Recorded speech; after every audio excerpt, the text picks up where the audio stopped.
So this will be part two of my analysis of Reepicheep's Longing, one of the most important ideas in the Voyage of the Dawn Treader book, and one of the reasons that makes it such an emotionally powerful book. Just for one glimpse of the world's end, he would gladly give his life. Now I want to talk about how does that come through in the film. Let's walk through the film here and take a look here. Now, first off, the place where Aslan's country is first mentioned in the film is very different from where it is in the book.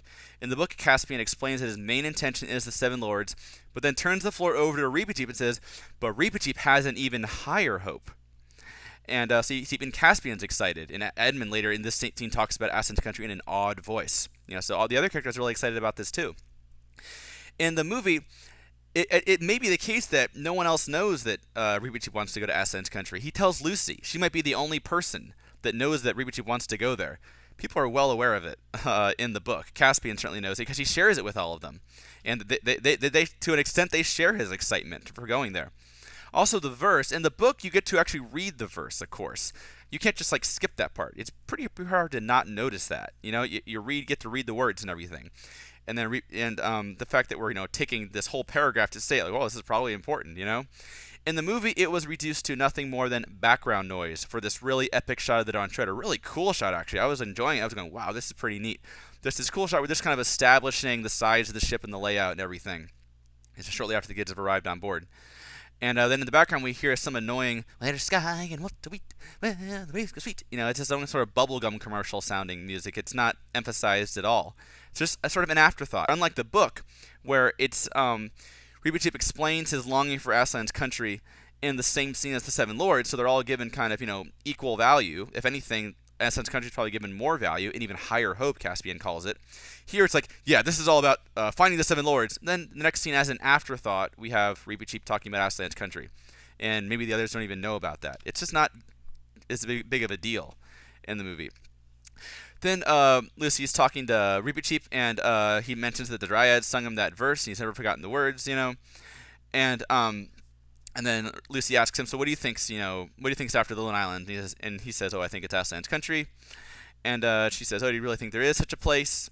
And he goes, well, we have nothing if not belief, whatever that means. Probably look good on a bumper sticker, but what does it actually mean? And then she's like, do you think you could actually sail there? And he's like, well, there's only one way of finding out. I only hope I shall earn the right to see it. Scene's over. Now, I didn't look at hardly any of the clips before seeing the movie. The last few weeks leading up to the release, I was pretty spoiler-free. But this is one of the clips I watched. And as you may recall, if you watched that video, a few videos ago, I talked about this clip, and I had a very positive reaction to it. I was actually very encouraged by it. I was saying, wow, it's real. I love seeing Lucy's sense of do you really think you could sail there? And her sort of wow, that'd be cool. It's she's sort of the wonder of Aslan's country. Then Reepicheep, I was saying, well, expressing that he would like to go there. It was encouraging because the trailers didn't really show that much.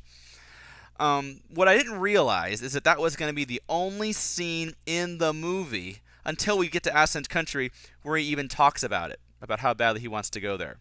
This is it. This is everything. And the way he talks about it, I only hope I shall earn the right to see it. I would really like to go there. That would be cool. I know people who would really love to go to Disney World. I don't get the sense that Reepicheep wants it any more than that. I don't get the sense at all that he would die for it here. Compare this line, I only hope I shall earn the right to see it, to the spell of it has been on me all my life. Doesn't even compare. It's so much more powerful in the book. And he just sort of, I only hope I shall earn the right to see it. He's kind of turning away from the camera. It's kind of a throwaway afterthought line, and that's it. And the reason I just sort of harp on this scene is this is the only scene we get until Aslan's country where that's mentioned. So fast forward. At the world's end, they finally get there, and first off, there's this discussion about who's going to go to Aslan's country. I mean, this is pretty different from the book. Who should actually go? Caspian has it, well, should I go, or how about the Pevensey, should they go? And finally, Reepicheep is like, oh, I've always wanted to go. First off, there's no debate over who's going to go to Aslan's country in the book. It's never even questioned. Of course, it's going to be Reepicheep who goes. He's been talking about it the entire voyage. He's talking our ears off with how much he wants to go. And that even Caspian in the book, when he wants to go to Aslan's country too, they have to talk him out of it. Even he doesn't say, oh, I'm going instead of Reepicheep. No, he says, I'm going with Reepicheep. Caspian would never dream of suggesting that he go instead of Reepicheep. Reepicheep would bite his head off if that happened. That's just not an option. So there's this whole, well, who should go? And sort of, through the entire voyage, especially after Ramandu's Island, there is no doubt it's going to be Reepicheep. who goes. In the movie, they get there and it's like, well, Reepicheep's like, well, I guess I should go. He just decides right then and there. So it's not this like long developed thing where it's like, of course it's going to be Reepicheep who goes. It's like he gets there, oh, maybe I should go. Is the way it's done. Then finally, he says, I've been wanting to go since I was a mouseling. Here, which is nice. Why they waited until the very end of the movie to say this is so baffling to me. I cannot get my mind around it. Why wouldn't, towards the much earlier in the film, they make it clear that he's been wanting this his whole life, so that when we finally get there, it would really have the impact of, wow, he's been wanting this, now he finally got there. And the book goes far beyond just mentioning, oh, the spell has been on me all my life. They also have those lines about, where he talks about, when he's going to go to Ascent Country no matter what. When the Dawn Treader fails me, I go in my coracle. My coracle sinks, I'll swim. When I can't swim any longer, I'll sink with my nose, to the sunrise. And that he would die, that he's going to get there or die in the attempt. And then later, that I think that's in some ways even more powerful, where he says that it would be worth anything just for one moment to look beyond the world. Not in the movie at all. You never get the sense at all in the movie that Reepicheep would gladly die to go to Ascent Country, even just for a glimpse of Ascent Country. Wow, that's powerful stuff. In the movie, basically all we get is that he mentions it to Lucy, that he goes, oh, Ascent Country, I think it might be there. I only hope I should earn the right to see it. That's towards the beginning of the movie. Fast forward to the very end, and Reepicheep says, oh, I've been wanting to go there all my life. Oh, now you tell us, And also, I know people who've been wanting to go to Disney World all their lives. It's not just that he wants to go there; it's that he would die to go there. I think it's almost, if he would die to go there, I think it's almost unbearable, this longing he has for Ascent Country in the book. Just for one glimpse of the world's end, he would die for it. All we get in the movie is this one scene where he mentions Ascent Country at the beginning, then finally at the end of the movie, oh yeah, I'd like to go there. I've been wanting to go there all my life. Now you tell us. The Sweetwater scene in the book, big, long, extended scene where it's like, we must be near the world's end now. Where they can hardly understand what Reepicheep is saying. They have to haul him up on board. And he's so excited. And finally, like, sweet, sweet, the water's sweet. And like, sweet, what do you mean?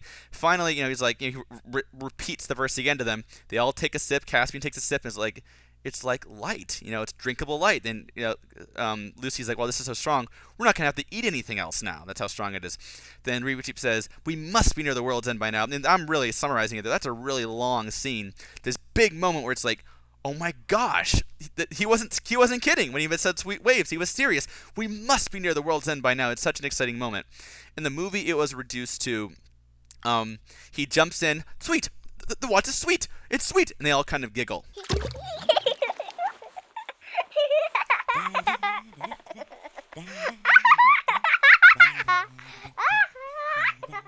That's it.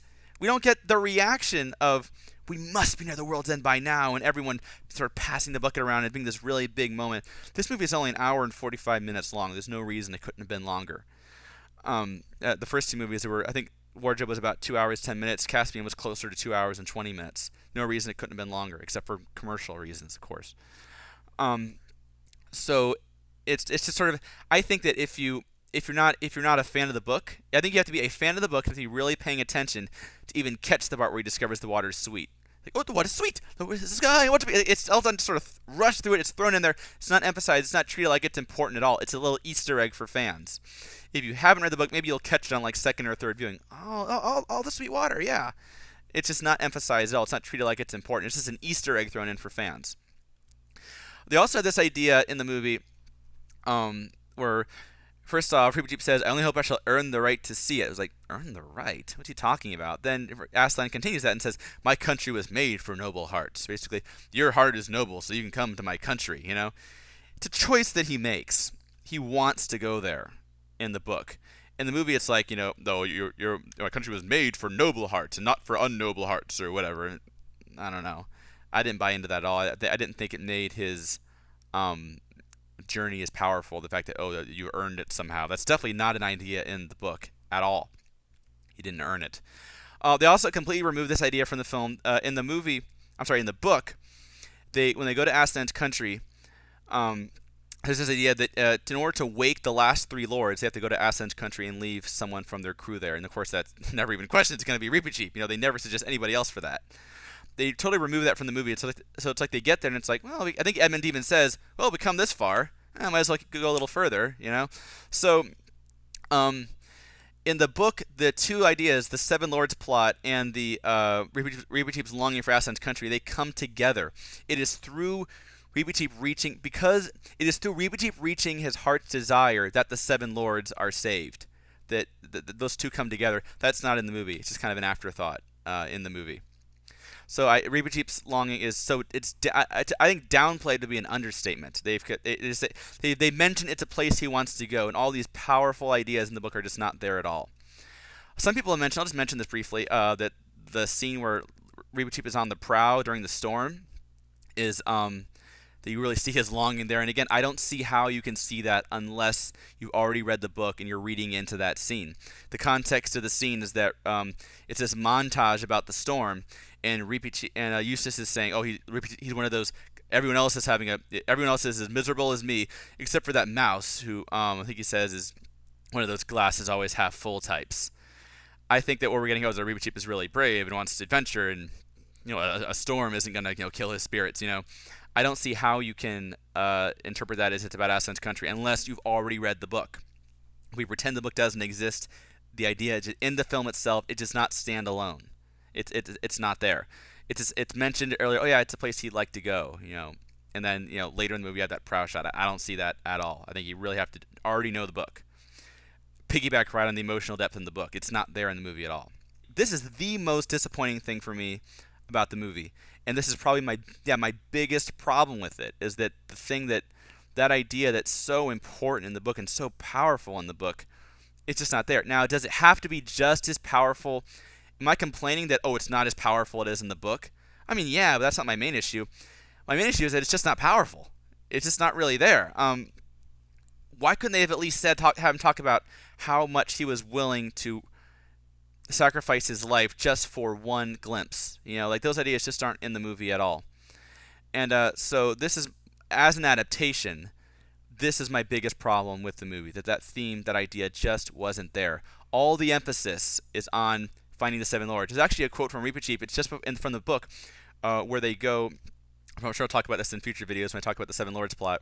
In the book, they're going into the Dark Island, and Reepicheep says, "So far as I know, we did not set out on this quest to find anything useful, but to seek honor and adventure."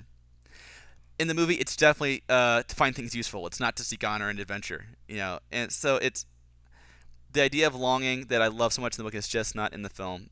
If you disagree, if you think it came through just fine, post specifically where and why you think that if someone who has never read the book and never will read the book would get that sense.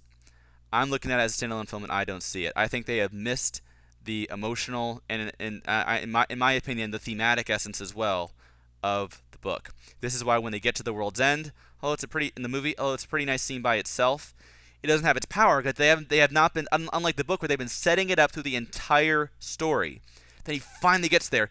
In the movie, they mentioned it once before, and then he gets there, I should go. It's a decision he makes on the spot. Just not nearly as powerful. So, really disappointing. So, my analysis of the Don Trotter film is going to continue in the next, several videos here, however long it takes.